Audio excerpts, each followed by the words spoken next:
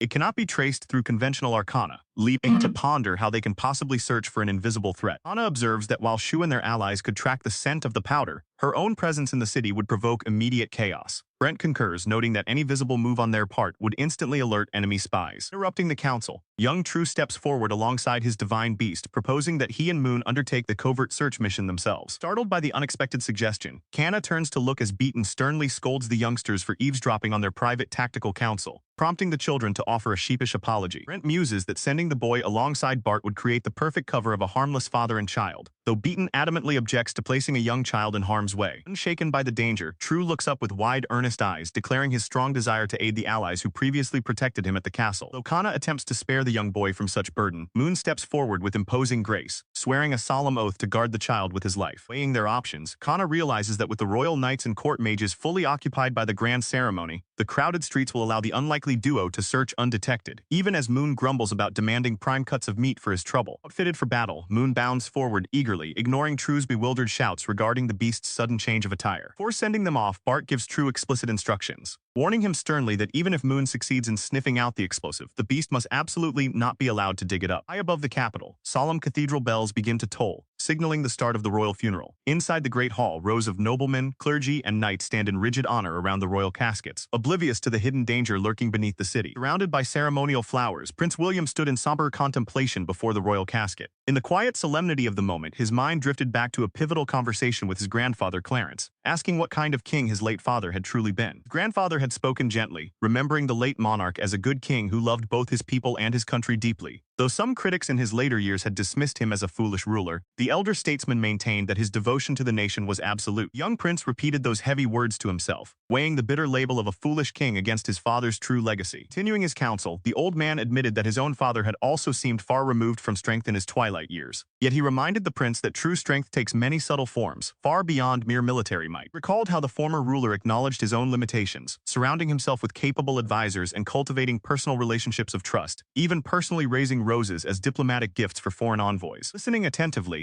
the prince took in the lesson that embracing weakness requires its own brand of effort. His grandfather emphasized that the late king had never shirked the diligent work needed to secure peace. Looking to the horizon, the elder statesman warned that difficult choices lay ahead, but urged him to let the past serve as a guiding light while standing beside those who would help build a better tomorrow. He added that even when opinions clash and friction arises among leaders, solutions will inevitably follow so long as everyone shares the same ultimate destination. With newfound clarity shining in his eyes, the young prince expressed his profound gratitude, declaring that he now possessed a firm goal for his future. Heartened by his grandnephew's resolve, the old man chuckled warmly, encouraging him to harbor grand, ambitious dreams, for even the loftiest aspirations can materialize if one holds fast to them. Back in the present, William reflected with quiet appreciation on how the saintess and the divine beast had allowed his grandfather to see his lifelong dream realized before his passing. Standing resolute beside the royal crown, he hardened his resolve, declaring to his father's memory that he was finally ready to shoulder the weight of the kingdom and ascend the throne. High above the royal city, sunlight washed over the quiet stone towers of the palace comps whilst covert operations unfolded far below. Exhausted and covered in soot, young True and the divine beast Moon stumbled back into the hidden staging room, announcing their triumphant return. Proudly presented the detailed map marking every location where the dangerous gunpowder had been concealed. Kana praised their incredible work, prompting Commander Barley to immediately rally his men to head out and disarm every single explosive before dawn. Offering warm praise for a job well done, the young princess prompts her small companion to leap forward with a joyous cry of affection. The young messenger eagerly recounts how her loyal wolf tracked down every last hidden explosive cache, from the execution grounds in Central Square to the surrounding streets and inns. Gently acknowledging their remarkable work, she assures them that their perilous mission is complete and promises to collect a fit reward from the Chancellor. Handing over a small decorative box, she reveals the shiny contents inside, instantly captivating the young girl's glittering eyes. Seeing only coins within the box, the giant wolf grumbles in annoyance, demanding actual meat while the princess mutters in exasperation over the Chancellor's uninspired gift. Calling out to her young companion, she tells them both to wash their hands, announcing that a grand feast awaits as their true reward, leaving the deflated wolf behind. The young girl cheers in pure delight, leading the princess to amusedly reflect on how children much prefer delicious treats over cold hard currency. Moments later, a cook presents a massive, beautifully seared cut of roasted meat, proudly explaining that extra effort was poured into the meal for coronation night. Eyes practically sparkling, the giant beast drools uncontrollably at the sight, prompting the princess to quietly chuckle at how simple his canine instincts truly are. Meanwhile, inside the bustling grand hall, aristocrats gather around the young prince, showering him with formal congratulations on his impending coronation. Crowd quickly turns chaotic as the nobles clamor for the saintess's presence, desperate to invite her to their own territories to cleanse their ruined lands. Feeling overwhelmed by the mounting political pressure, the prince silently confides in his late grandfather's memory, just as a soft knock echoes at the door. Senior officer arrives to escort the princess, stopping at his tracks at the breathtaking sight of her elaborate floor-length ceremonial kimono. Marveling aloud at the magnificent attire, he listens as she quietly credits the exquisite craftsmanship to her devoted attendant Natsume. Ranging her elegant garments, she reflects on her decision to attend the ceremony, feeling a quiet inner conflict over celebrating while mourning continues. He stood composed, reflecting internally on how the king becoming monarch this time must be made clear as her protection, asserting to herself that a piece only has value if it can be used properly, refusing to allow her standing to be looked down upon. Beside her, Commander Barley laughed heartily, remarking that Shyla and the others had likely hoped he would wear clothing from their country, though he was certain it would have suited her wonderfully as well. He added sternly that if anyone dared to look down upon her appearance, as her attendant, he would show them no mercy. During his resolute declaration, Kana offered a soft, quiet expression, noting how reassuring his words were. As the grand doors opened into the bustling hall, a dramatic gasp echoed across the crowd as the noble attendees turned their attention toward the entrance. Surrounding aristocrats immediately began whispering in awe, taking in her striking black hair, the silver embroidery glistening across her attire, and the flawless tailoring of her traditional garments. Watching from the sidelines, Prince William observed the crowd's reaction, listening as nearby nobles quietly questioned why she was not wearing attire from their own country now that she had become their saintess. Breaking through the murmur, a noblewoman stepped forward with mock sympathy, loudly questioning if Kana was truly attending the coronation in such clothing, mockingly offering to lend one of her own old dresses. Before the woman could finish her condescending offer, Kana walked right past her, coolly observing to herself that there seemed to be an annoying little fly buzzing around. Alton voiced concern, she raised a hand to stay her companion, quietly reassuring him that it was fine. The swift, invisible flick of her power, she sent the arrogant noblewoman crashing face first into the floor, dismissively noting that she had no time to concern herself with bizarre little flies, especially today. Slammed painfully onto the carpet, the humbled noblewoman sobbed pathetically, crying out for her mother to help her. Surrounding nobles recoiled in shock at the sudden, ruthless display, while Prince William watched in grim fascination, wondering to himself what kind of woman she truly was and if this was how she had defeated magical beasts. As murmurs rippled through the hall, Prince William suddenly shouted for everyone to stop, stunning the onlookers, turned his furious gaze directly upon the fallen woman and the surrounding critics,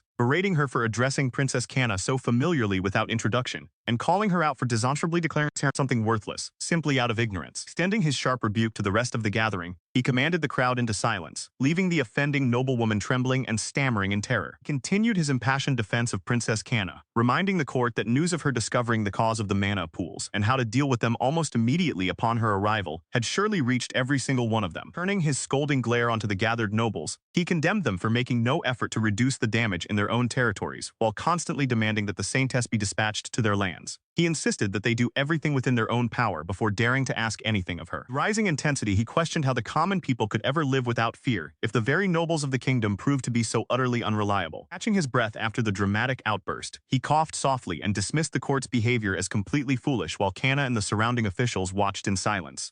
Pointing aggressively at the offending noblewomen, he ordered that they be thrown out immediately, demanding that the rest of the noble court realize what they ought to be doing, as the startled nobles scrambled to comply. Declaring that any future requests for Princess Kanna would have to go through him first, he commanded everyone to take their seats as the ceremony was about to begin. Behind him, Commander Barley let out a boisterous laugh, praising his royal prince for speaking so well. Burly Commander patted his shoulder heartily, declaring how proud he was of his bold display, prompting a soft, self-deprecating smile from the prince. Glancing down at his own clenched fist, he realized his hands were still trembling from acting so far outside his usual quiet demeanor, while Kanna quietly observed his subtle reaction. Observing him regain his composure, she reflected inwardly that he had successfully demonstrated his authority to the court, confirming to herself that her chosen piece was indeed. High Priest Adcock gently lowers the royal crown upon William's head, officially bestowing upon him the sovereignty of the realm during the solemn coronation ceremony. Moments later, as the grand doors swing open, the newly crowned king steps out into public view, met by ecstatic cheers and triumphant cries from the gathered populace. Holding the royal scepter and golden orb high, he gazes out over the endless sea of subjects honoring his ascension. Addressing the crowd, he reflects somberly on the hardships the kingdom has endured over the past 2 years, recalling how tragic disasters and shameful traitors brought unprecedented sorrow to their land. He continues his address by declaring that the root of these catastrophes and the treachery within their borders have finally been brought to light, all thanks to the wisdom and guidance of the SAINTESS. With rising passion, he vows before the kingdom to dedicate his entire life to exposing the remaining culprits, reclaiming their peaceful lands, and restoring strength to their nation. Proclaims with utter conviction that his coronation will stand as a bright declaration of hope for their collective future. High above the cheering square, Kanna quietly observes the grand ceremony alongside Commander Barley, Shu, and Beaton, maintaining a vigilant watch over the festivities. As the celebratory atmosphere settles into tension, massive crowds gather around the grand plaza outside the castle walls, awaiting the public proceedings scheduled for the following day. Next morning dawns upon a heavily constructed wooden scaffold erected at the center of the execution grounds. Armed guards and towering executioners take their positions around the gallows as the surrounding crowds grow increasingly restless. Nearby, Commander Barley turns to Beaton with a grim expression, asking whether their men have managed to locate the assassin Norman. Beaton responds with frustration, explaining that only Arclight and his son remain scheduled for execution, while the Royal Knights and Subjugation Corps continue to search the city together in vain. Barley urges everyone to maintain absolute vigilance, reviewing how shield-bearing troops and inscribed defensive magic circles are deployed around the VIP seating. However, he notes that these wards are specifically calibrated to ignore common flames and everyday magic so as not to trigger accidentally. Suddenly, a devastating surprise attack erupts as the Empire's new secret weapon ignites, bypassing all detection magic because the weapon itself is non-magical and triggered merely by a tiny spark. Observing the formidable threat before them, Commander Barley acknowledged the troublesome reality of the enemies they would now be forced to fight. Outside, the angry mob erupted in furious shouts, cursing him as a traitor and demanding vengeance for their lost loved ones. Gritting his teeth in frustration, he realized his original plan to eliminate everyone present had completely fallen apart. Deep within the dungeon corridors, a hooded figure named Darnell glided quietly toward the cell block. Noticing his arrival, the imprisoned commander called out through the iron bars, relieved to see a familiar face. As he pleaded for immediate release, the hooded man forcefully grabbed his clothing through the gate, harshly rejecting his excuses and placing the full blame for the kingdom's recent tragedies squarely on his shoulders. He attempted to distance himself from the fates of the secondary queen and second prince, but Darnell confronted him with a cold, menacing stare, demanding to know who was truly responsible. Drowning in anguish, the prisoner cursed the binding magical confidentiality contract that rendered him unable to reveal the truth of what transpired during the summoning ceremony. He openly questioned whether Darnell truly intended to frame him for the murders committed against the royal family. Desperately trying to defend himself, he insisted he had no part in the collusion with the Empire, questioning if Darnell's obsession with the throne had driven him to deplete the mana pools. Looking away with the expression of profound disgust,